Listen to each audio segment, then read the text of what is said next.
Olá pessoal, tudo bem? Estamos de volta com mais um episódio do Nerdverso Cast. Chegamos ao episódio número 72 e chegamos ao episódio número 4 de Cavaleiro da Lua, e é sobre isso que a gente vai falar o episódio todo, ou praticamente todo o tempo aqui, né? Porque esse é um episódio dedicado a, sim, acompanhar de perto, como a gente adora fazer, né? Teorizando, trazendo referências e análises, acompanhar muito de perto aí a série Cavaleiro da Lua do Disney Plus, a série mais recente aí da Marvel Studios, do MCU, e que chegou nessa quarta-feira, dia 20 de abril, no Disney Plus. A gente assistiu o episódio e estamos trazendo agora, então, a nossa análise que vocês tanto gostam, que a gente ama fazer. E antes de começar, deixa eu receber aqui meu colega, meu parceiro, meu grande amigo, Leandro Viana. E aí, cara, tudo bem?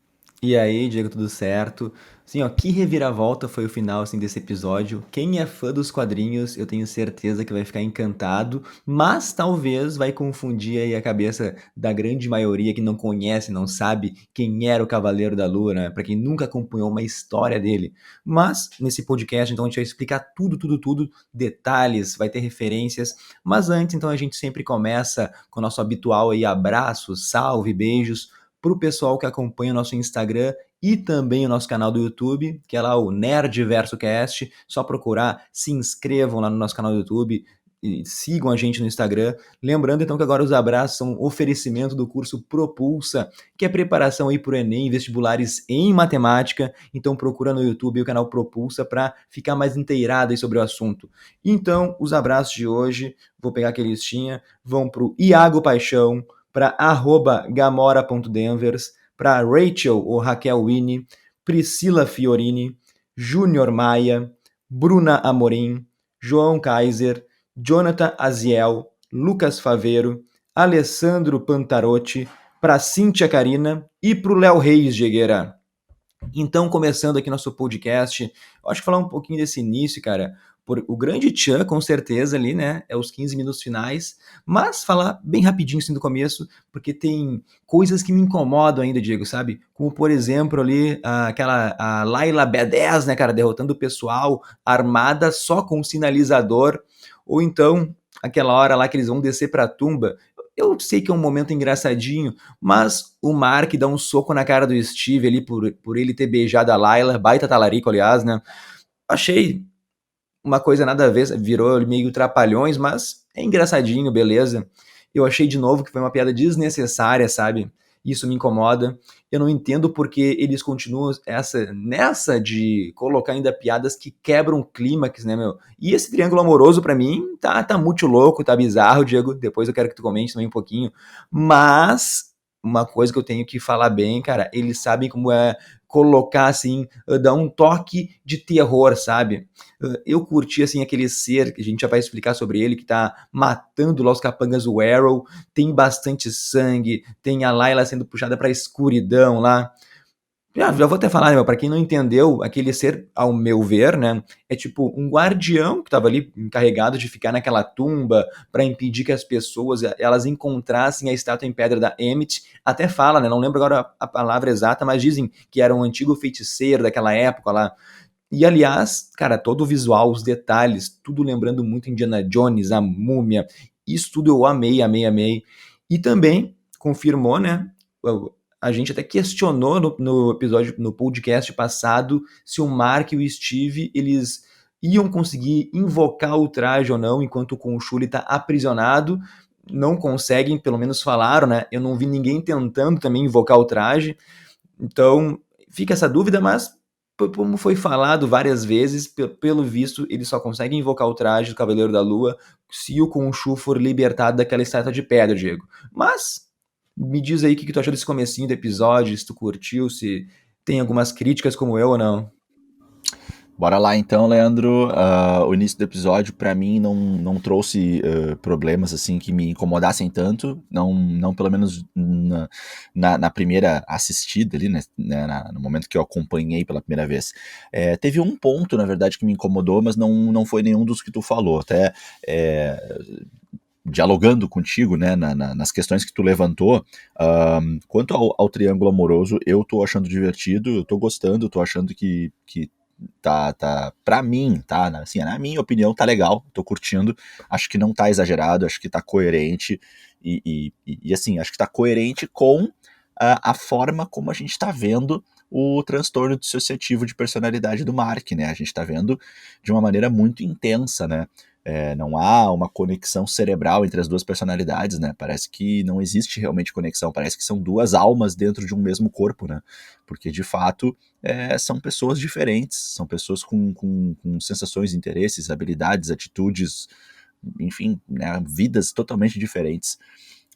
E mais uma vez, né, muito, muito bom de ver ali a interpretação do Oscar Isaac. Mas assim, a questão do soco ali, cara, entendo quando tu fala que é uma piada desnecessária, mas acho que ela foi comedida, não foi uma coisa exagerada. Eu acho que foi assim, com um certo limite, então pra mim não incomoda. E é aquilo que também eu já falei em outros episódios, né? A Marvel, ela construiu aí um modo de produzir as suas séries e filmes, e esse modo, ele tem um ingrediente praticamente essencial, que é as piadas. Pra eles é essencial, né? Não que pra mim seja, pra mim não é.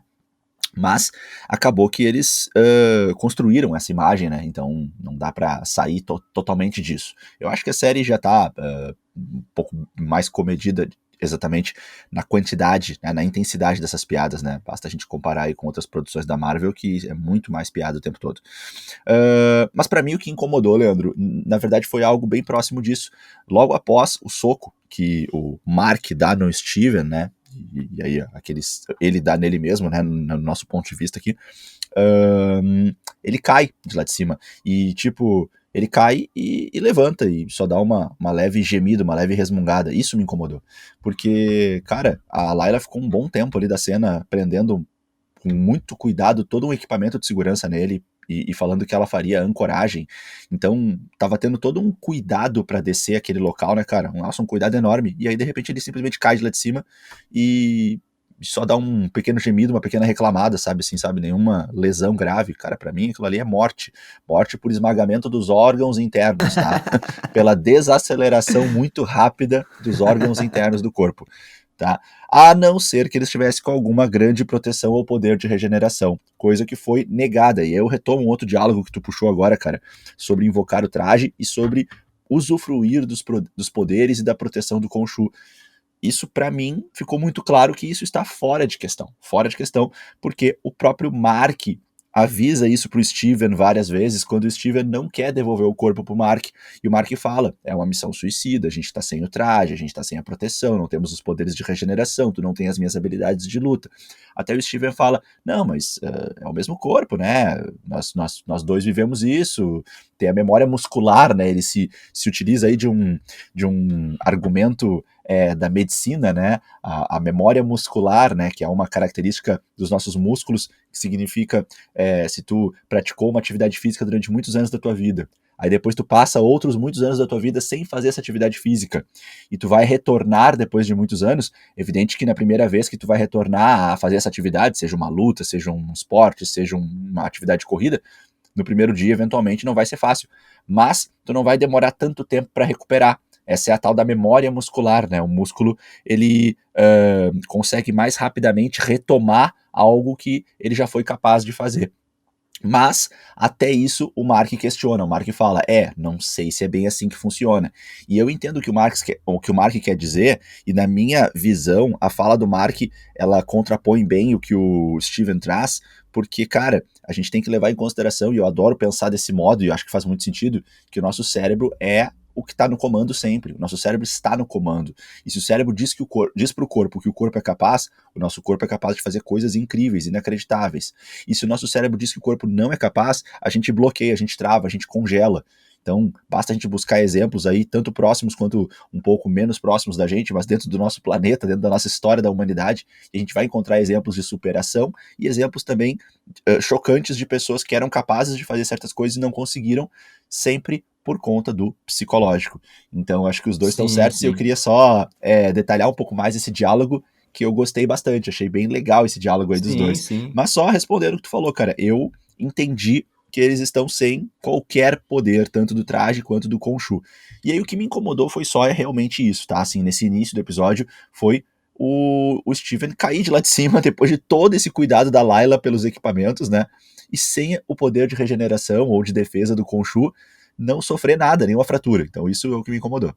Sim, sim. Só queria dizer, né, que eu não tô achando, não é que eu não esteja gostando do trisal ali. Quando eu falei que eu achava bizarro, era a situação, sabe, do Steve junto com o Mark, junto com ela. Eu tô achando legal essa interação entre Ah, eles. entendi. Entendeu? Meu bizarro foi assim, que situação de, assim, ó, que situação que não tá sendo legal pra eles, né? A Layla não sabe se pode beijar o Steve, se é o Mark está traindo ele ou não. Mas enfim, esse episódio então teve bastante cenas no terror ali que eu falei, teve mais sangue. A Marvel tá ousando aos pouquinhos, né? Tá indo aos pouquinhos, assim, colocando esses elementos. Mas, Diego, voltando bem pro começo do episódio, na primeira cena, o avatar do Osiris, ele chega lá colocando a estátua do Khonshu em um altar com várias outras. E isso dá a entender aí que o Khonshu não foi o primeiro deus a receber essa punição pesada da Ened, Diego. Me fala um pouquinho desse começo aí que eu quero mandar algumas perguntas para ti, fazer algumas análises também. Fala Boa. aí. Vamos lembrar que no julgamento do Arthur, né, no episódio 3, quando o Khonshu, junto com o Mark, eles vão até ali aquela tumba, né, onde estão ali 5 dos deuses da Ened e convocam ali um julgamento do Arthur e tenta o Khonshu de uma maneira meio desesperada, meio infantil até certo ponto, assim, né, meio desajeitado, ele tenta ali alertar os deuses que o Arthur era realmente um perigo e estava tentando despertar a Emmett, tinha planos que eram realmente perigosos e que nós deveríamos interceder. Naquela cena, o Osiris, que está ali numa função de liderança daqueles 5 deuses da Ened ali, ele então fala em algum momento assim que você já foi transformado em pedra, você está correndo o risco de ser transformado em pedra, como já aconteceu com outros deuses. Eu não sei se são essas as palavras, mas naquele episódio ele já fala que alguns outros deuses já tiveram que sair de cena. E então ele já tinha deixado aí uma pista pra gente de que algo estava acontecendo. A gente até levantou aqui a possibilidade de poder ser o Gore, e seria muito legal essa conexão, né? Já que o Gore vem aí, é um grande vilão, né? E leva esse codinome Carniceiro dos Deuses, o que traz aí algo muito incrível, muito grandioso, né? Imagina alguém que mata deuses no plural, né? Assim, que recebe um codinome desses, não é um ou dois que ele matou, é algo um pouco mais. Bom, então a gente estava fazendo essas conexões. No entanto, esse primeiro episódio, então, ele inicia, esse quarto episódio, desculpa, esse início do quarto episódio, ele inicia com o Osiris, então, ali colocando a estátua de pedra ali, né, aquela forma de enclausurar o deus Khonshu, num certo altar, num certo local ali sagrado, mas onde fica depositado, e a câmera vai abrindo e a gente enxerga outros. Leandro, comentar aí, não sei se a galera teve esse cuidado, né, mas eu tive o cuidado de pausar ali a cena e contar, e aparece naquela cena ao todo 10 estatuetas de pedra, né, então é o Khonshu e mais 9 estatuetas de pedra. E aí isso vai para além da Ened, né, Leandro? Porque a Ened são 9 e desses 9, 5 deles apareceram ali com seus avatares na ativa, né?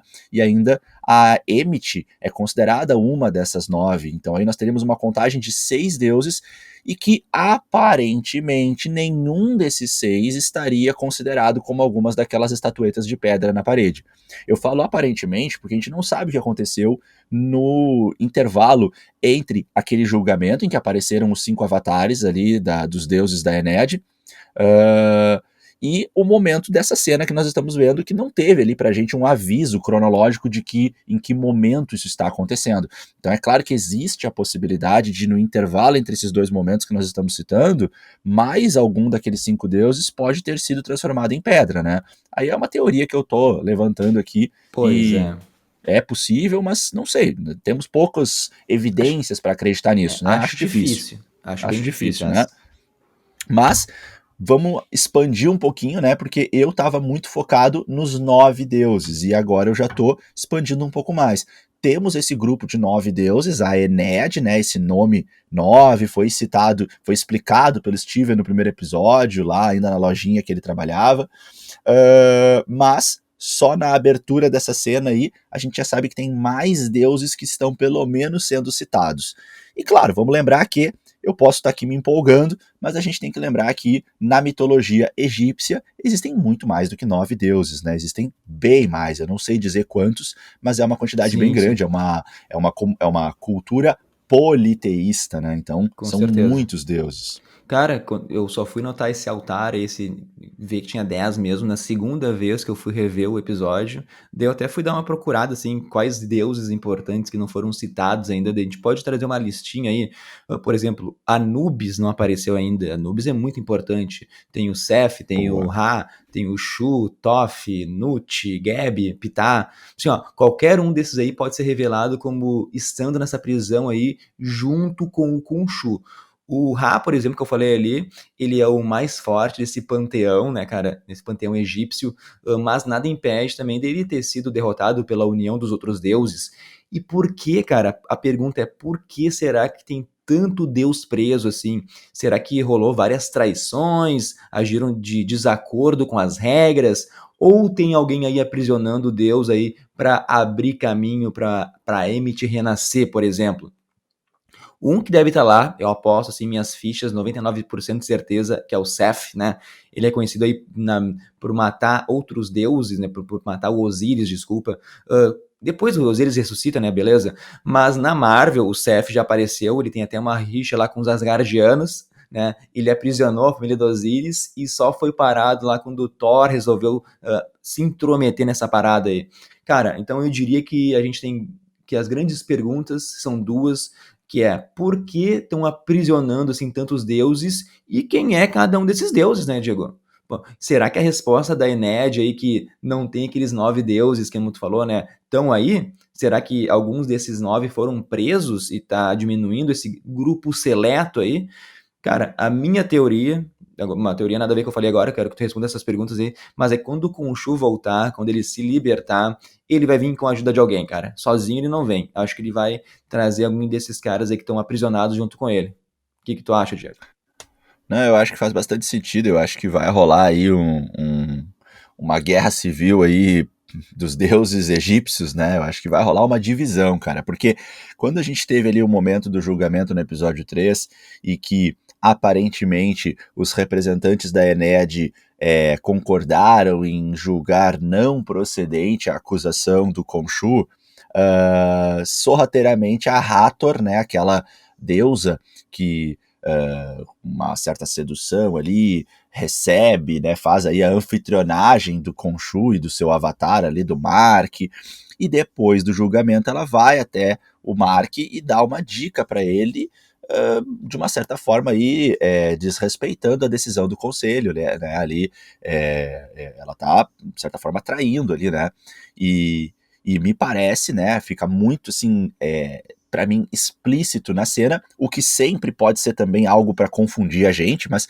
a leitura que eu faço desse momento do episódio 3 da Hathor dando uma pista pro Mark, é que a Hathor já está percebendo que tem coisa errada acontecendo ali dentro, mas é algo que ela não tem poder sozinha para lidar com isso, então ela precisa fazer algum tipo de parceria. E ela acredita na fala do Khonshu, talvez até já saiba o suficiente, ou não saiba, mas já está percebendo, e não pode fazer isso na frente de todos. Ela não pôde ali confrontar o Osíris no momento do julgamento, ela ficou quieta, ela sabe que ela não tem como lidar com isso sozinha, mas entende que é o caminho certo, ainda que secretamente, fazer o contato ali, fazer a conexão entre os dois. Essa é uma possibilidade.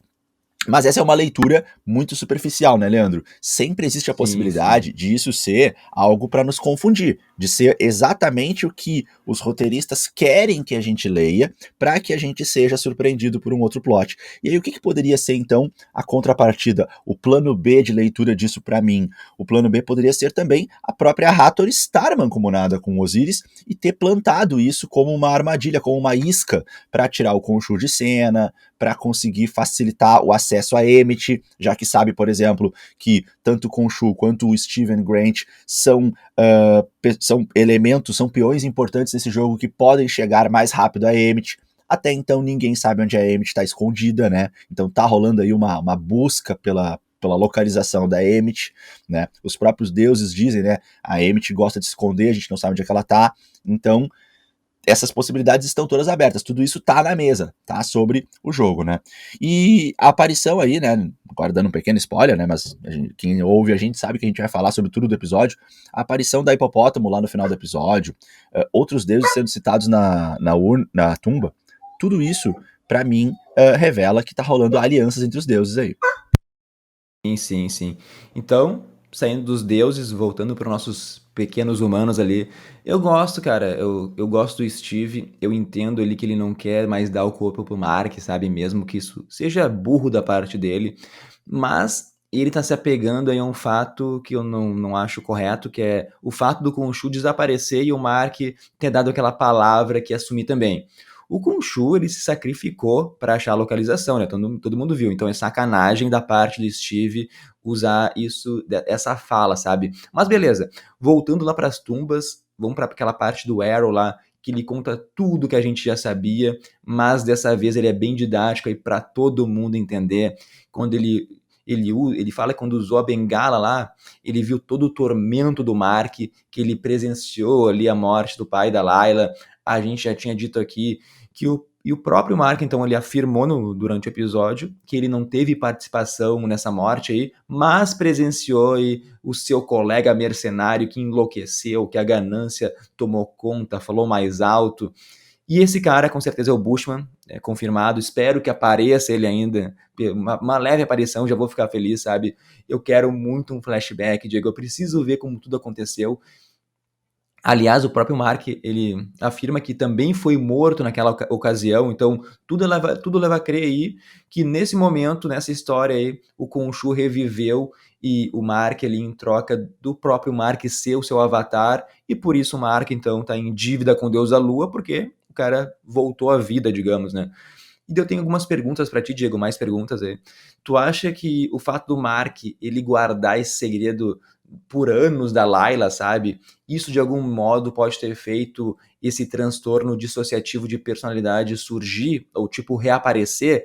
Porque lembrando que nos quadrinhos ele desenvolve isso quando é criança, lá por causa de um trauma que a gente já explicou num podcast passado. E eu te passo a palavra, então, Diego, dizendo que tá muito fácil, tá barbadinha achar o túmulo da Emmett, né? O Mark e a Layla chegaram depois que o Arrow tava lá, né, velho? Eu entendo, assim, que o Arrow, ele não podia ir por aquele caminho que a Layla foi, né? O cara mal consegue andar, mas ninguém pensou em ir por cima ali, que nem o Mark. Os dois chegaram muito antes que toda a equipe do nosso grande vilão Arthur Arrow. Isso aí já lembrei disso agora, aqueles roteiros amigos da Marvel, Diego. O que tu acha? Aí é aquele roteiro rápido, né? Aquele caminho mais curto, né? A gente sabe que a lógica é demorar muito mais, né? Para essas descobertas serem feitas, né? O Steven, ele é aquele clássico personagem principal desses filmes de caça ao tesouro, né?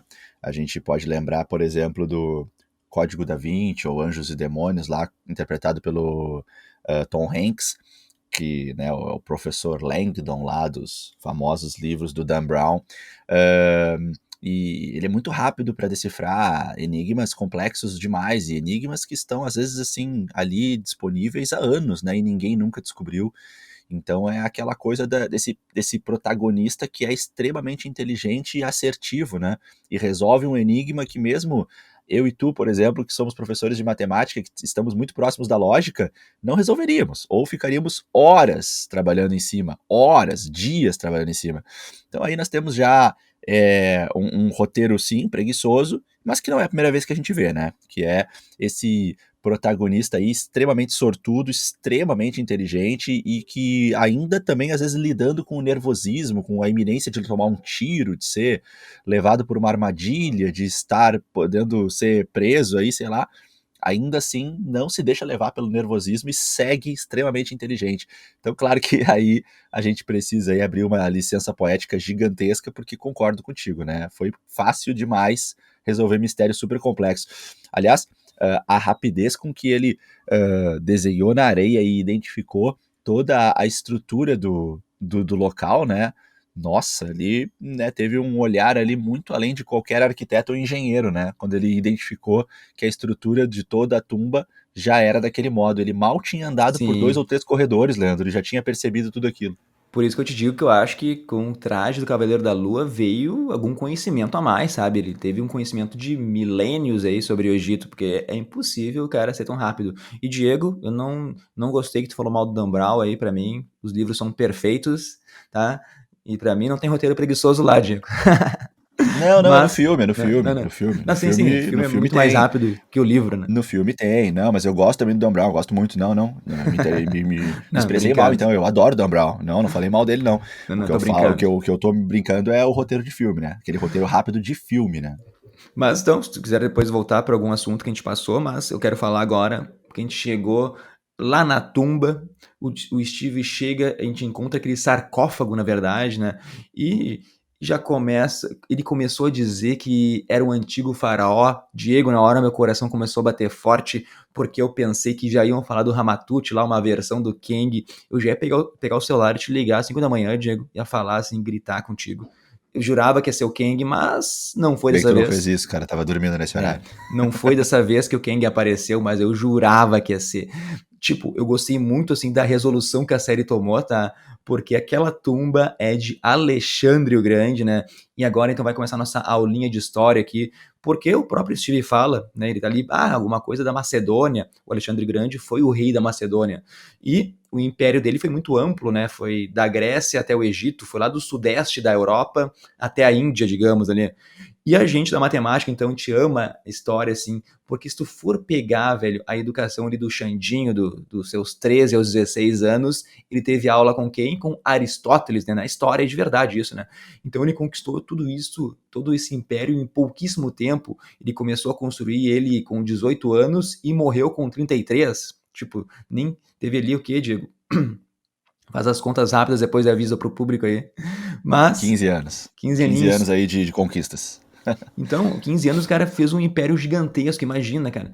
Então, o mais foda, cara, é que o túmulo o verdadeiro túmulo do Alexandre o Grande, né, é um mistério. Ninguém sabe onde ele tá. Os especialistas, os arqueólogos, né, os investigadores, eles dizem que tem certeza que tá enterrado lá em Alexandria, no Egito, tá? E não é no deserto, que nem como retratou a série, né? Mas é isso que fica legal, esse mistério, assim. E o Cavaleiro da Lua gosta de brincar com mistério e diz então que Alexandre o Grande foi a voz da deusa Emmet. E daí isso já relaciona para mim, né, todas essas conquistas que ele teve, esse vasto território que ele percorreu, dá a entender então que ele teve uma ajudinha aí para conseguir isso em tão pouco tempo. Então eu gosto quando a Marvel brinca com a mitologia, né? Pega esses fatos históricos, mistura com algo sem solução e traz para a mitologia Marvel, que nem Loki fez isso também em algumas situações. E DB lembrando, né, Cooper, cara? né? DB Isso. Cooper, não tem como não pensar. Tu tá falando o tempo todo, eu só consigo pensar nisso, né? O DB Cooper também foi muito legal.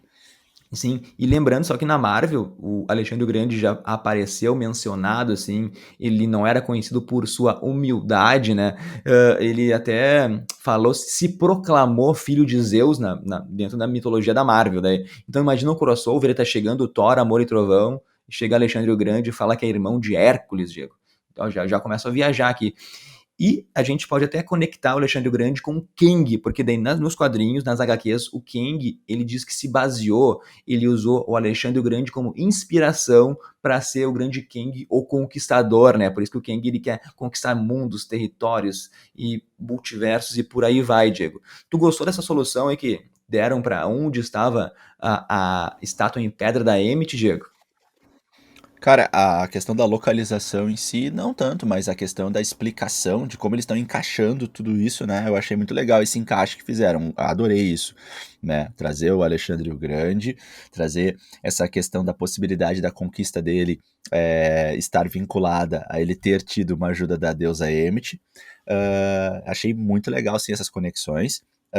Adoro mais uma vez ver aí a possibilidade do Kang estar chegando, né? Claro que a gente está aqui puxando um fiozinho muito fininho e muito distante, mas não é loucura o que a gente está falando. Vamos lembrar que Quando o Kang, quando a gente vasculha a história do Kang, né, aquele cientista que viveu lá no ano 3000 e tal, e descobre uma maneira de viajar entre os universos e viajar no tempo, o Kang, a primeira coisa que ele faz é ir pro Egito, né? Então a primeira incursão do Kang, assim, podendo viajar entre universos e no tempo, é ir pro Egito. Então, não dá para dizer que não existe uma conexão aqui entre as coisas que a gente está dizendo e o Kang. E também tá aparecendo cada vez mais conexões com o Thor, né? Tu mesmo trouxe ali do deus Seth, né? E a sua relação com os Asgardianos, né? A gente tá falando aí que estamos para assistir daqui a pouco Thor, Amor e Trovão com o Gore aparecendo, com Olímpia, com Hércules, com Zeus, aí tudo são possibilidades muito fortes, né? Que a gente tem. E um comentário só breve, né? Seth é uma palavra, é um nome que já apareceu muitas vezes assim nas produções de filmes e séries hollywoodianas, né? É um nome que já o pessoal gosta bastante de usar, tá? Seth é o nome de um dos personagens de Jogos Mortais 6. Seth é o nome de o chefão, né? Do Street Fighter 4, né? Dessas novas versões do Play 4 e do Play 5, né? Substituindo aí o famoso Mr. Bison. O Seth também aparece no filme A Múmia, né? Ele, se eu não me engano, é o nome do personagem que é o grande vilão ali, né? Interpretado por aquele ator, não vou me lembrar o nome agora, mas aquele ator careca que eu adoro, assim, a expressão Sim, daquele sim, ator. sim. E eu Né? acho que o Seth, se não me engano, na mitologia egípcia, ele é o deus da tempestade, dos raios, né? Acho que é Uhum. isso, né? Tá bem ligado ali com, tipo, os Zeus, né, cara? Se for ver. Sim, sim, sim. E na Múmia a gente tem aquela tempestade de areia gigante, né? Com a cara dele, né? No Isso. primeiro filme, né? No lado do Brandon Fraser, né? E tal. Então, só pra lembrar que esse nome, ele é um nome que já foi muito aproveitado, né? Então, ele é um nome que tem um impacto grande. E aí, isso reforça aí a possibilidade que o Leandro trouxe pra gente, da gente ter outros deuses, e acho que esse é um deus que sim, que deve aparecer aí. Aí resta saber de que lado ele vai ficar dentro da nossa teoria, né? Nessa divisão aí que tá a princípio posta na mesa, né? Que eu acho que vai rolar aí uma divisão de deuses. Eu acho, por exemplo, que a Sim. Hipopótamo vai estar do lado do bem, entre aspas, né? Vai estar do lado aí Teremos de ajudar o teorias. Mark, ajudar o Khonshu. É o que eu Será? penso. Será? A Hathor é uma grande dúvida, né? Aparentemente, assim, numa leitura mais superficial, a Hathor, ela tá querendo ajudar, mas ela pode também estar, na verdade, muito pelo contrário, empurrando eles na direção do precipício, né? Enfim, então eu acredito que tá rolando uma divisão entre deuses, eu acredito que vários outros deuses vão aparecer, e eu acho que o Seth tem grande chance de vir, sim, Leandro. Sim. Eu não gosto muito da Hathor, dela se mostrar uma duas caras aí, porque dá a entender que ela quer ajudar. Eu acho que teria que mostrar alguma motivação muito forte e falta dois episódios para contar um monte de história para mim ainda, tem que contar flashback. Então aparecer mais Deus em dois episódios, eu tô começando a ficar meio preocupado com a série, assim, com tantas coisas para serem respondidas e só dois episódios, só isso. Só para fechar então a história do Alexandre o Grande, lembrar que acho que ele viveu ali pela época de 330 antes de Cristo. Então, daí mais ou menos uns 2000 anos mesmo, que a Emmett está aprisionada lá. Então, imagina, né? Quando ela escapar dessa prisão de 2000 anos, Diego, ela vai chegar tocando terror. Mas, vamos então pro final, porque uma hora o Mark, ele pega aquela machadinha do sarcófago lá, todo mundo armado. Diego, cara, eu pensei na hora, só o que falta o cara conseguir escapar. Ele derrubou um, dois, três, tocou a machada no outro. Daí o Arthur Arrow, mostrou que é um grande vilão. Meteu ali 2 tiros no peito do Mark, Diego. Tipo assim, a sangue frio, né? O Mark, ele morre nos quadrinhos, todo mundo sabe, não é novidade. Mas uma parte do acordo aí com Khonshu é que o Deus da Lua consegue ressuscitar ele. O grande problema na série é que o Khonshu tá preso lá pela desobediência com a Ened. Então, não é para ter ressurreição dessa vez. Para mim, ele A não ser que morreu ali, alguém né? liberte Khonshu. É. Sim, sim. Então, para mim, ele morreu mesmo ali e a gente vai ter um Khonshu, então, lutando para recuperar a liberdade e trazer o Mark de volta. Óbvio que o Mark vai voltar, né? Isso não tem o que falar. Mas, Diego, fala aí sobre isso que eu tô louco para entrar na parte mais insana do episódio, que é a parte lá do nosso hospício. Mas me fala desse finalzinho aí. Tu acha que ele morreu, vai voltar, não vai? Não, acho que não tem como, né? Ele não morreu, ou se morreu, vai voltar, vai ter uma ressurreição dele, né? Eu fico na dúvida se vai ser de fato o Khonshu que vai trazer ele de volta, mas acho que não teria sentido outro deus trazer ele de volta. Dentro da mecânica que está sendo contada pra gente, ele só pode voltar à vida se o deus ao qual ele representa, ele é o avatar, ele responde, né? Trouxer ele. Então, para ele voltar por outro deus, só se ele se tornar um avatar de outro deus, e aí eu acho que não faz muito sentido, né? Aí já é o Sei aí pegando a armadura de Sagitário, aí já não é o caso, não é o que a Marvel tá construindo. Mas eu acredito que sim, que ele pode ter morrido, tá? Eu acho que faz muito sentido e vai voltar, né? E me incomoda demais, Leandro, a cena da machadinha, tá? Essa cena realmente eu achei ali que foi muito forçada, tá? Porque, cara, para pra pensar na lógica. Existiam pelo menos 4 metralhadoras apontadas pra ele. Se existiam 4 metralhadoras apontadas pra ele, cara, como é que nenhuma das 4 conseguiu atirar nele quando ele começou a se mexer, sabe? Sim, não foi um se mexer com uma velocidade absurda de um velocista, não deu um super pulo, não usou nenhum tipo de defesa com um escudo, com uma pedra. Ele estava ali vulnerável, ele fez um movimento curto pro lado e bateu nos dois que estavam do lado dele e atirou uma machada na direção de outro, mas, cara, ainda sobrou um, na minha opinião. Não tem como, cara. Teria que ser extremamente rápido para ser mais rápido do que apertar com o dedo no gatilho e matar ele, né? Além disso, não vejo um motivo para de repente, sei lá, o Arthur dizer assim, não mate ele. O Arthur já tinha conseguido tudo que ele precisava, já tinha encontrado ali, né, o túmulo, já estava ali com o Mark na frente dele, então era só apertar o gatilho, não tinha porquê. Tanto é que de fato ele fez isso. Então, para mim, não faz sentido os homens com as metralhadoras não terem matado ele e ele ter conseguido acertar eles, né? Para mim, essa cena foi muito forçada. Mas, pelo menos, ela não foi forçada ao ponto do Mark conseguir bater em todo mundo que tava ali, né? E aí, então o Mark levou o tiro e aí esse final aí nos leva para o momento mais maluco, mais chocante. E maluco é uma palavra boa, né? Porque maluco vai pra Ah, onde, sim. Leandro? Vai Ah, pro vai hospício, pro né? hospício. Manda Cara, aí, meu. e foi bonito quando o Mark cai naquela água, depois ele depois não é fundo aquilo lá, né, pessoal? Estão no subterrâneo. Depois tem aquela mensagem ali lúdica, né, dele caindo como se fosse um mar profundo, o corpo indo. Cara, e daí esses 15 minutos foi uma loucura total. Muita gente não tá entendendo o que tá acontecendo mais. E eu surtei nessa parte, eu te confesso. Porque é tipo aquela teoria que eu falei que eu tinha lá pro final da série, da gente não saber o que é real e o que é imaginação. A Marvel teve essa ousadia de brincar com o público, assim, de deixar na dúvida mesmo, sabe? Porque o Mark se encontra ali num hospital psiquiátrico, né? Vamos usar o nome bonitinho aqui. Isso pode mudar completamente o contexto da série. Pode até significar que tudo que a gente viu até agora não aconteceu, tudo é uma viagem da cabeça, da loucura do Mark. A série deu uma invertida drástica. Aliás, começou do nada com um filme antigo, cara. O Indiana Jones ali. Eu comecei, não entendia nada, Diego, do que estava acontecendo. Pensei até que ia acabar o episódio já. Mas eu vi que tinha ainda 15 minutos. O que tá rolando aqui, cara? E olha só que legal, Leandro. Quando aconteceu de começar a aparecer o filme, claro que a primeira coisa que salta os olhos é que nós temos ali uma qualidade de imagem muito inferior. Aparece essa qualidade de imagem que cai muito, né? Quando tu tá vendo ali aquela cena. E também aqueles atores ali que não estavam ali até então, né? Sim.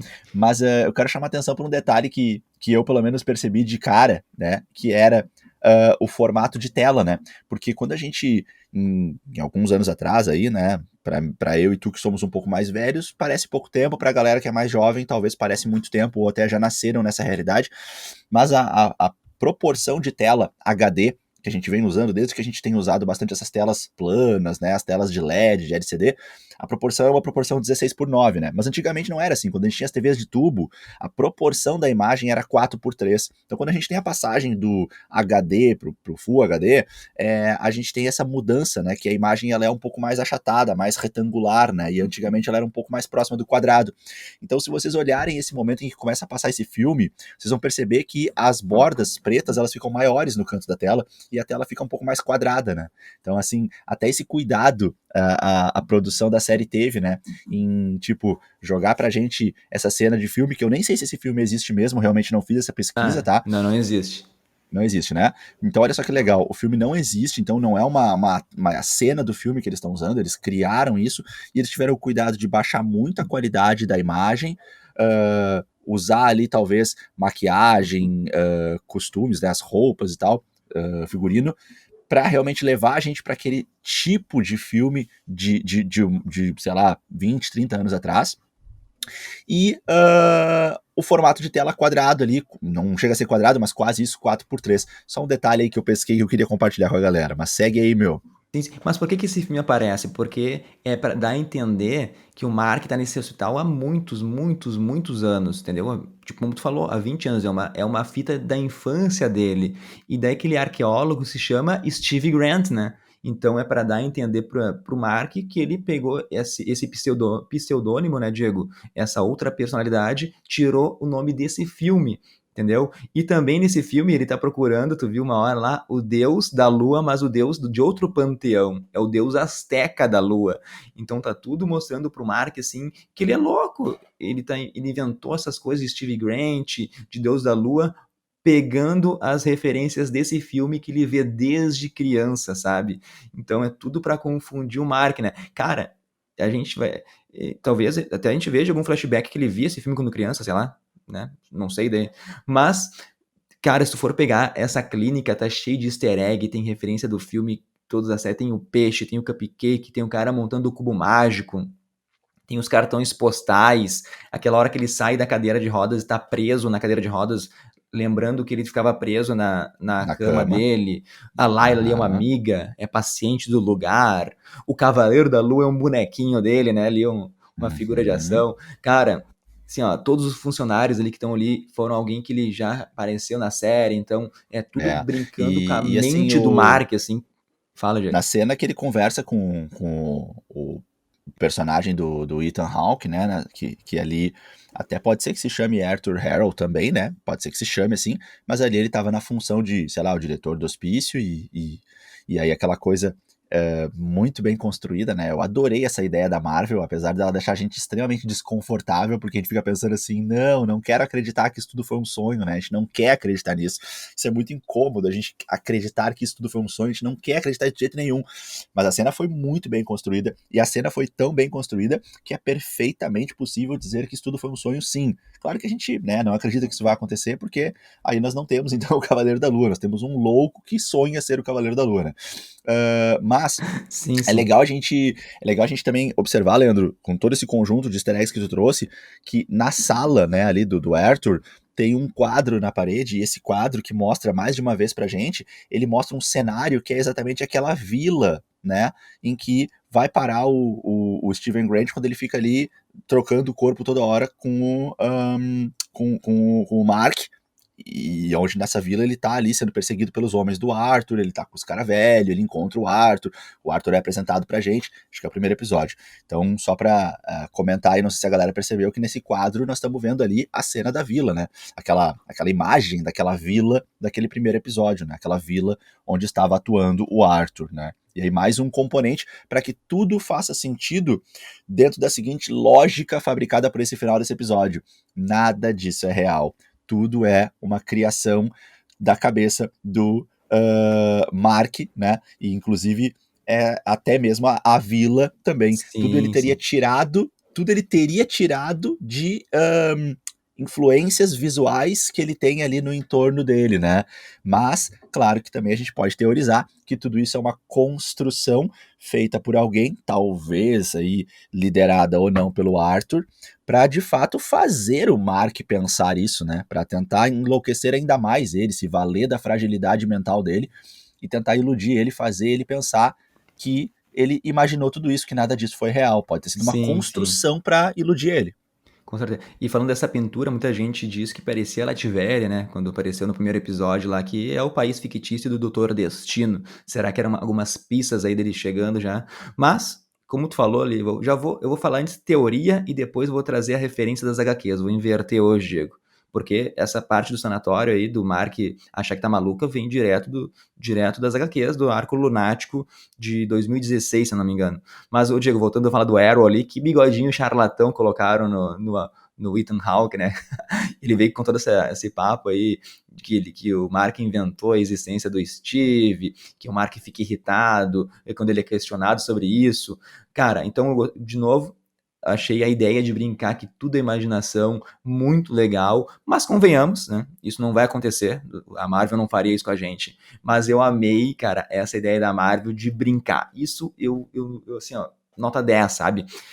Deixando assim as pessoas pensarem por uma semana que diabo está acontecendo aqui. A gente assim pode supor, então, vamos entrar para a parte de teorias, de suposições, que tudo isso é tipo uma construção mental projetada, sabe, Diego? Uh, Até porque tem uma interação física ali depois do Steve com o Mark, né? Então a grande pergunta é: quem fez essa construção mental? Quem fez isso? Quem é o responsável por esse lugar? Uma possibilidade, e a mais fácil da gente seguir, e que isso aí são consequências do Arthur Harrow libertando a deusa Emmett ali, e por causa da constante interferência do Mark, trancaram a mente dele nesse lugar, né? Então, se a gente for por esse cenário, né, meu, a mente do Mark é a responsável por criar e dar sentido a esse local da melhor maneira possível, com objetos, rostos familiares, né? Tudo isso para fazer com que o Mark ele pense que tá maluco e aceite o fato de ficar preso assim nesse lugar, nessa projeção mental. Claro que essa projeção aí pode ser criada pelo próprio Khonshu, pode, para ele interagir com o Mark ali enquanto ele tá morto, sabe? Para deixar a mente dele viva ainda enquanto ele não tem poderes para ressuscitar o Mark. Uma grande reviravolta seria mostrando o Khonshu sendo vilão, né, meu? Para se apropriar do corpo do Mark. Acho que não vai por aí. Ou isso é até um poder oculto do próprio Cavaleiro da Lua, né? Mas a grande pergunta é: quem está criando essa construção, esse manicômio mental, Diego, para manter ali o Mark achando que realmente é um cara louco, Diego, um cara maluco? O que tu acha, Diego?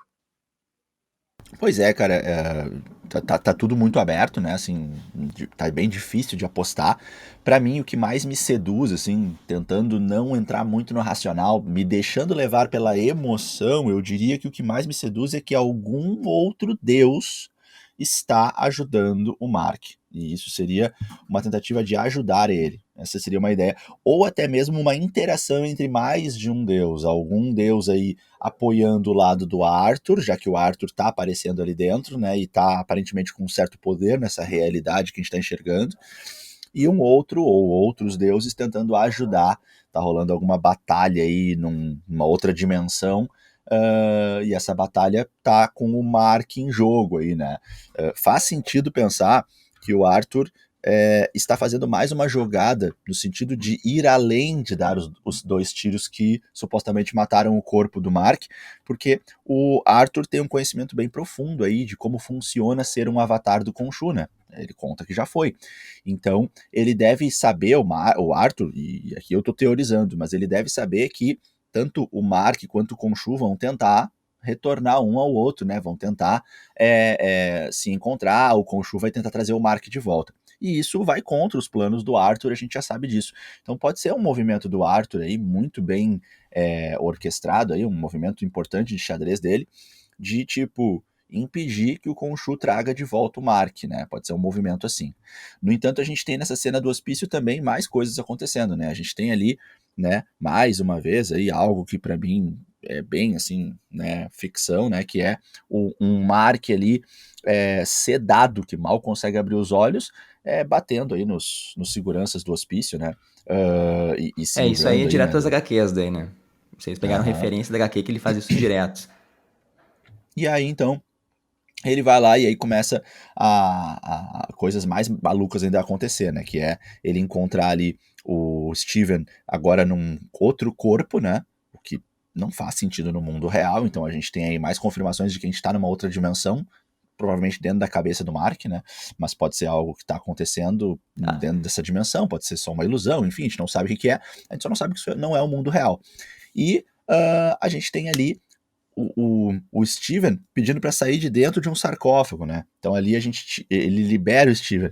E vamos lembrar que quando eles saem desse local que eles estão, logo que ele libera o Steven, eles se abraçam ali, o Mark e o Steven, e eles saem dali, aparece um outro sarcófago, pelo menos mais um, que também tá se debatendo, mas eles não Nossa, abrem esse tá sarcófago, né? enlouquecido, né? O negócio, quando sair de lá, medo, né? Tu lembra, né, cara? Tem mais um sarcófago ali que tá se debatendo que eles não vão abrir, né?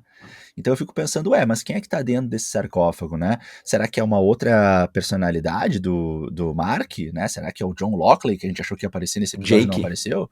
Jake, sempre falo errado, Jake Lockley. Ahn, ou será que nada a ver, que é só algum outro ser que não sei quem seria, mas algum outro ser. Eu sei que esse sarcófago fica se debatendo e ninguém abre, né, esse sarcófago, né? Então, Pra mim é 100% que é o Jake Lockley, o cara é psicopata, tá se debatendo, precisa de alguém pra abrir, né, pra poder sair. uhum.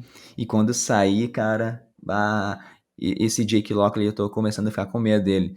Mas então, Diego, a gente falou as teorias antes, agora eu vou pro pessoal não ser influenciado, porque agora então eu vou falar da HQ. Tá? Da HQ que se passa no sanatório, que o Mark tá lá, que é toda a história dele achando que tá louco, que nada aconteceu, pegaram exatamente a HQ, né? Não exatamente, né? Mas pegaram ali a história e trouxeram pra série, uma história muito complexa. Vou tentar dar uma resumida aqui, porque para vocês entenderem, porque é muito louco, tá? Porque por onde que eu vou começar essa história, cara? A HQ é inspirada do Jeff Lemire, né? Jeff Lemire aí, se eu não me engano, é o que fez Sweet Tooth, né? Então o cara é um grande escritor, é de 2016. Cara, é o volume 8, Cavaleiro da Lua, no Brasil é Lunático o nome, né?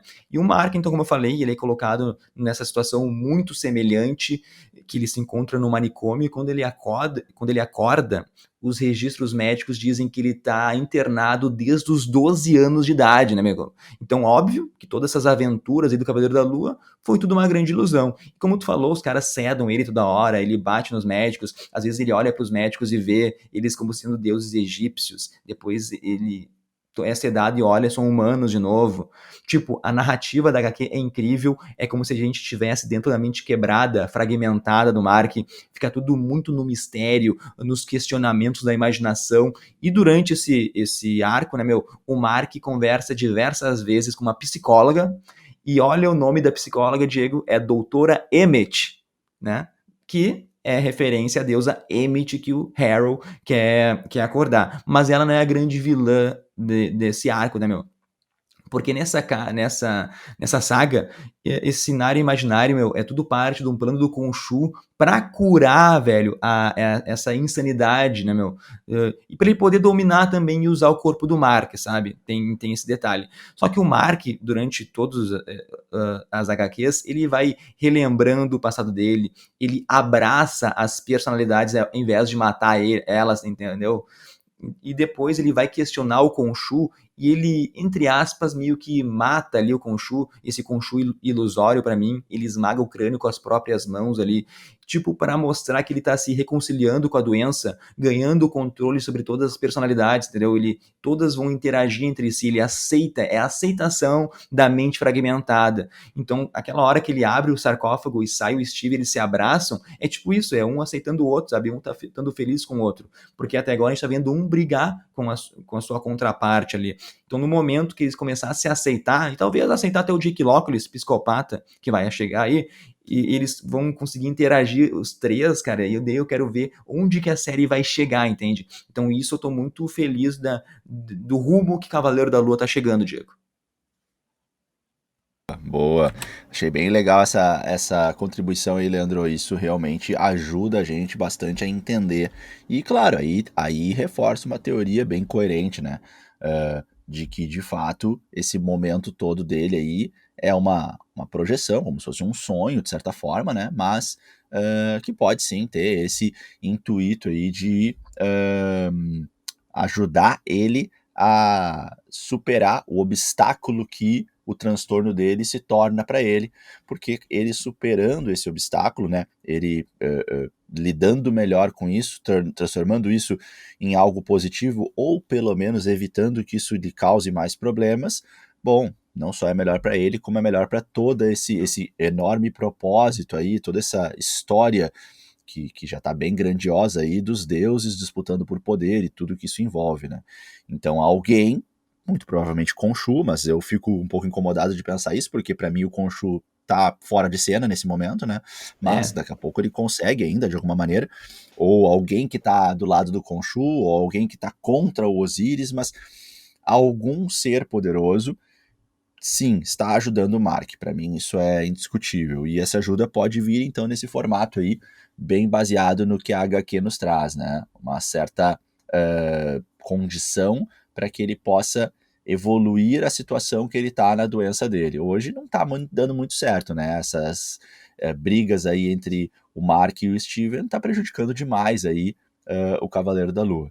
Claro que vamos lembrar que essa a amizade não é a palavra certa, mas esse entendimento entre as duas personalidades, Mark e Steven, ela já inicia um pouco antes, né, da morte ali do corpo, né, do Mark, quando o Steven, quando o Mark então fala para ele, né, você beijou minha ex-mulher, né, você beijou a Layla, e aí o Steven fala, aconteceu, e aí o Mark fala para ele assim, mas você também falou pra ela o que eu sempre quis falar, que você me ajudou com ela, você contou pra ela uma coisa pra me ajudar, né? Que é quando ele fala ali a real pra ela, né? Que ele do não, Khonshu que ele, querendo pegar ela como avatar, isso, né?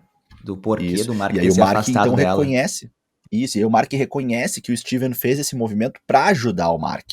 Então o Mark fica numa situação assim meio tipo, pô, tu fez um negócio que eu tô muito de cara contigo, e ao mesmo tempo tu fez uma outra coisa que foi muito legal, que foi pra me ajudar. Então o Mark ficou numa situação assim meio tipo, ao mesmo tempo com raiva e com gratidão. E sem entender esses movimentos do Steven, né?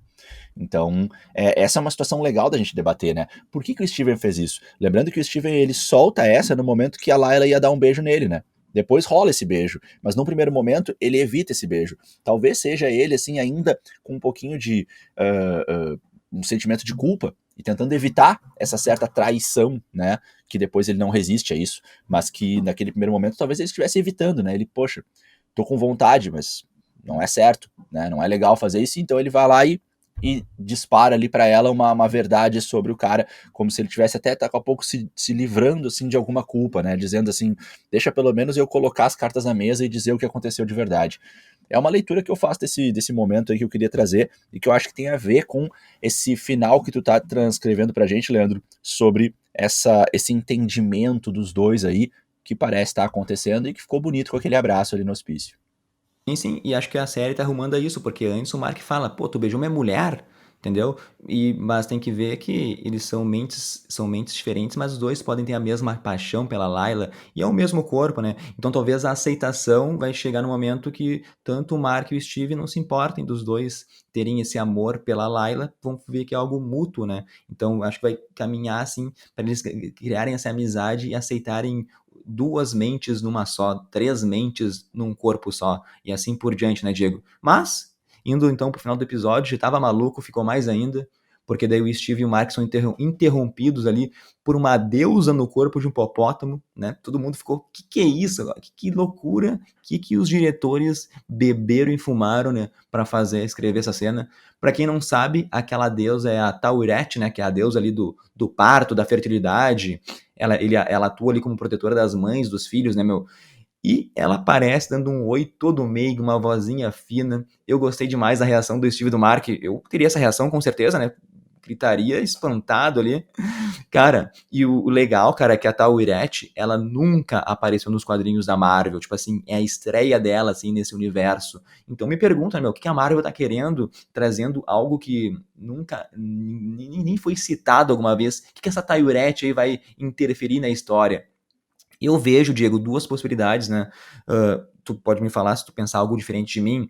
Tipo, eu vou me pegar ao fato de que, como o Khonshu tá preso, o Mark tá ali indefeso, o nosso vilão, o Arrow, tá se aproveitando dessa mente fragmentada, e como o Mark tá ficando agitado, descobriu ali o Steve, não tá acreditando que ele tá no manicômio, o próprio Arrow, ele criou ali uma Taurete, uma ilusão para acalmar a mente do Mark. Essa é uma possibilidade. Tá? Agora, indo totalmente ao oposto. O oposto disso. né? A deusa hipopótamo ali, ela pode ser alguém que tá, como tu falou, para ajudar o Mark, né? Porque ela vai ser ali o ponto que vai trazer ele de volta para a realidade, né, meu?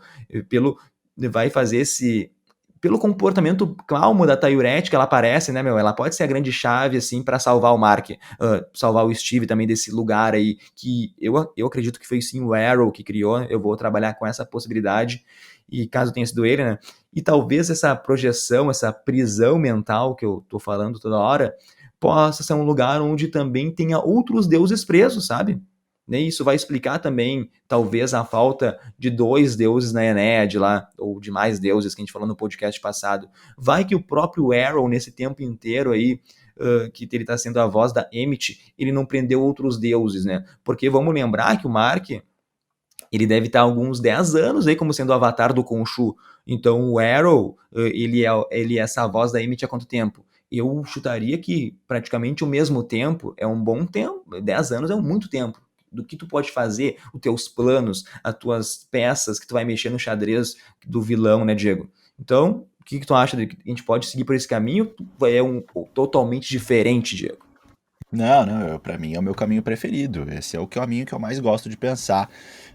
Enquanto tu falava, eu também estava juntando mais algumas peças aqui, que é o seguinte, né? Quando a gente mergulha na cena do hospício, tudo leva a crer que aquilo é o mundo real e tudo que a gente viu era uma criação e uma imaginação do Steven. Só que a gente é levado para essa cena inicialmente para um hospício, ou seja, um lugar que poderia ser um lugar do nosso mundo real. E nesse hospício a gente tem coisas que são aceitáveis dentro de um hospício, né? Então a gente tem a cadeira de roda, a gente tem um aquário, pode ter um aquário no hospício? Pode ter um aquário no hospício. A gente tem um pequeno peixinho num canto, pode ter um peixinho no hospício? Pode ter um peixinho no hospício. A gente tem um velho lá com um bingo, né? Pode ter um senhor com um bingo no hospício? Pode ter. Mas não pode ter no hospício um sarcófago com alguém se debatendo dentro. Isso não pode. Isso aí já é loucura demais, né? Mas pode Então, ser a mente nesse. dele louca dentro do hospício, né? Então, pode ser a Exatamente, imaginação dele, né? exatamente. Exatamente. Então, assim, a partir do momento que a gente vê o sarcófago, não é mais a visão real do hospício, ou pelo menos não pode mais ser um hospício aqui do nosso mundo real. É outra dimensão. E aí já é a dimensão ruindo. Ou seja, o que eu penso sobre isso, Leandro? Que até antes do Mark começar a se dar conta de que aquilo não pode ser real, de que aquilo não pode estar certo, até antes disso acontecer, tudo fluía naturalmente dentro de uma criação provavelmente orquestrada pelo Arthur. Mas quando o Mark consegue se livrar dos seguranças e consegue começar a correr e fugir daquilo, ele começa a tomar consciência e, portanto, aquela realidade começa a ruir. Tanto é que começam a aparecer coisas sem sentido lá dentro, que podem ser variações dessa realidade a comando do Arthur, ou podem ser fendas, rachaduras nessa realidade que o Mark está conseguindo aí encontrar e que podem estar permitindo aí a aproximação de outros personagens, outros seres que estão também nessa batalha dentro dessa dimensão. Eu estou tentando olhar, cara, por uma janela que quase não existe, né? Eu estou tentando encontrar uma saída assim dentro dessa realidade e para mim faz bastante sentido construir esse argumento que eu te trouxe até agora. O que tu achou?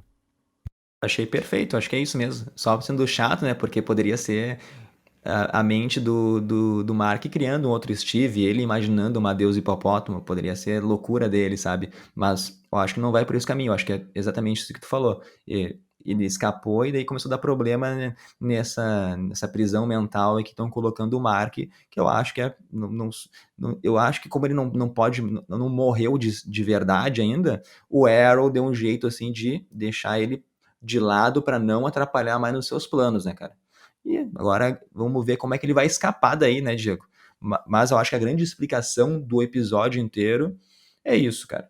A gente conseguiu aí explicar esse final e criar algumas boas teorias ainda. Faltam 2 episódios Cavaleiro da Lua. Tá. Ô, Cara, Leandro, antes que eu me fala, esqueça, fala. eu quero lançar duas teorias malucas, assim. Até vou aqui citar um amigão nosso aí que geralmente traz teorias malucas aí, mandar um abraço pra ele. Não tem nada a ver com isso que eu vou falar agora, mas só lembrei dele, que é o Ale Bonfá, sempre traz umas teorias bem doidas. Ó, Então, no melhor estilo Ale Bonfá, eu vou trazer duas teorias bem loucas aqui, tá? E aí, bom, se acertar a gente comemora, se não acertar não tem problema nenhum, mas eu vou me arriscar aqui. Primeira teoria, essa é um pouquinho mais pé no chão. Eu acho que a Hipopótamo está para ajudar os dois, tá? Mas eu acho que ela tá para ajudar os dois porque ela foi convocada pela Hathor. Eu acho que a deusa Hathor foi lá e fez um contato com ela. Falou assim para ela: eu não posso me envolver, eu tô muito aqui dentro da Ened, então eu não posso me envolver. Mas tu tá um pouco mais fora desse cerco aí, vai lá e ajuda ele, por favor.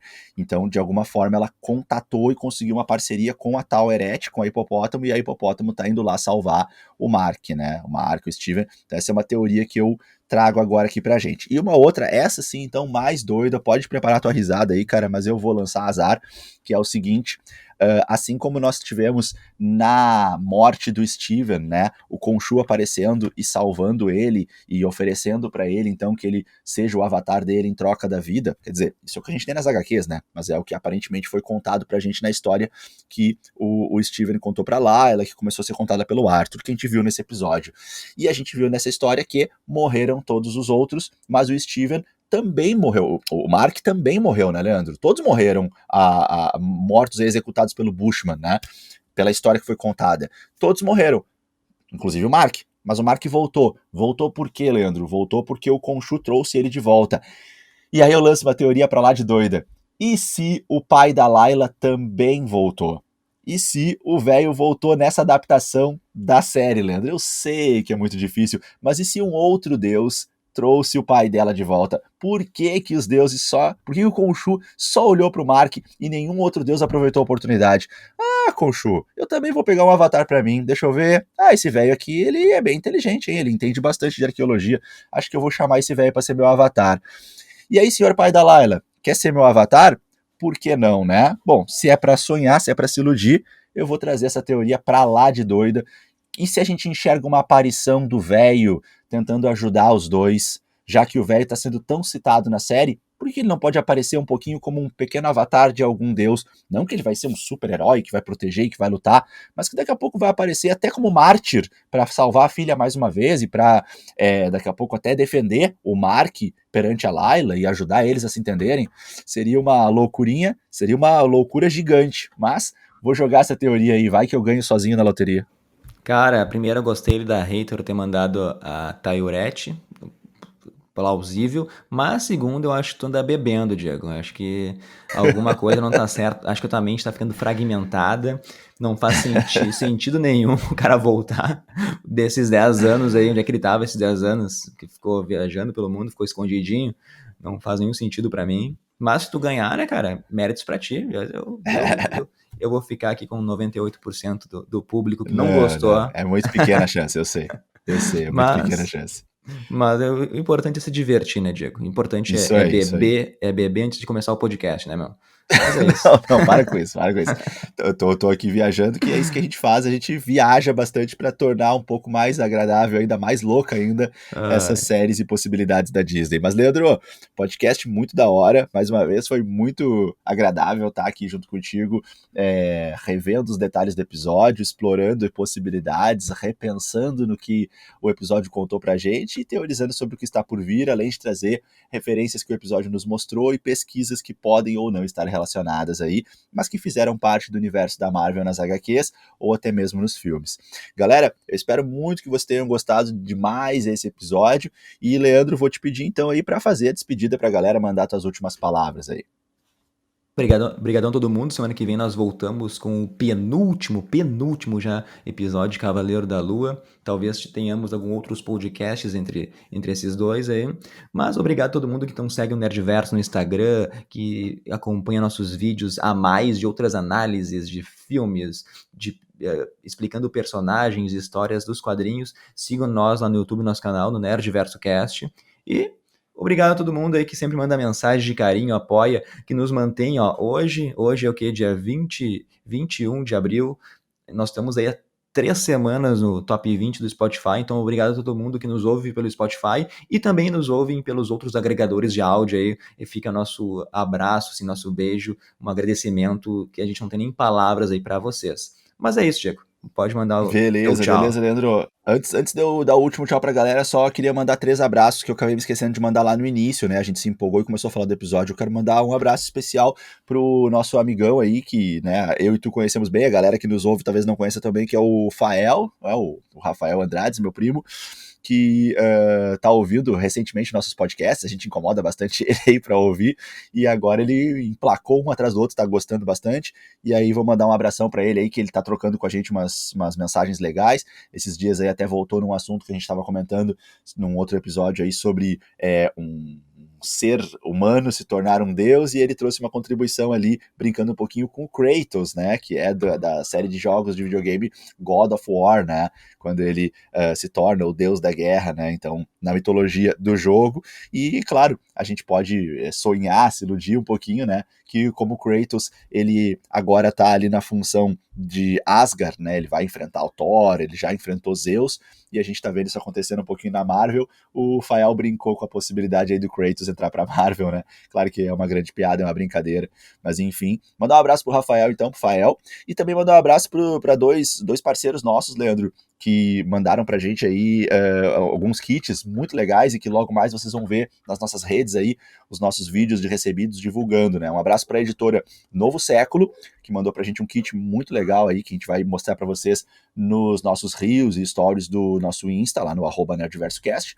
E também um abraço para Panini, que também mandou pra gente aí um presente muito legal, muito massa, e que vocês vão ver logo logo também nos nossos posts, nas nossas postagens.